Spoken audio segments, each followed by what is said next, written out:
Indian cricket history new update. भाई ODI में शुभमन गिल को हटा के अब श्रेयस अय्यर को कैप्टनशिप कर रहा है। नेक्स्ट ओडीआई जो मैच है अफगानिस्तान के खिलाफ, उसमें भी ओडीआई में श्रेयस अय्यर ही कैप्टन है। श्रेयस अय्यर की कैप्टनशिप बहुत ही लाजवाब हो रहा है अभी। जैसे पंजाब अब खेल रहा है उसके कैप्टनशिप में, और श्रेयस का बैटिंग भी अच्छा हो रहा है, इसलिए नेक्स्ट कैप्टन श्रेयस अय्यर है। और देखो भाई T20 से अभी हटा के श्रेयस अय्यर को भी T20 से कैप्टन दे रहा है, क्योंकि सूर्य कुमार यादव का परफॉर्मेंस बहुत ही ख़राब है। क्योंकि लगातार T20 वर्ल्ड कप जीता मगर उसका परफॉर्मेंस बहुत ही ख़राब है, आईपीएल में भी और इंडियन टीम में भी, इसलिए उसको बाहर निकल दिया। और नेक्स्ट कैप्टनशिप आप श्रेयस अय्यर को भी देना है इंडियन टीम में। रचित अग्रवाल का यही फैसला है अभी next captainship.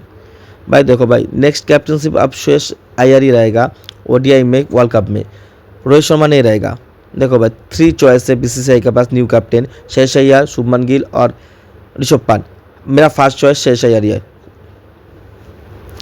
Next captain world cup में। देखो भाई श्रेयस अय्यर के कैप्टनशिप में बहुत ही अच्छा खेल रहा है पंजाब, इसलिए बीसीसीआई का फर्स्ट चॉइस श्रेयस अय्यर होगा।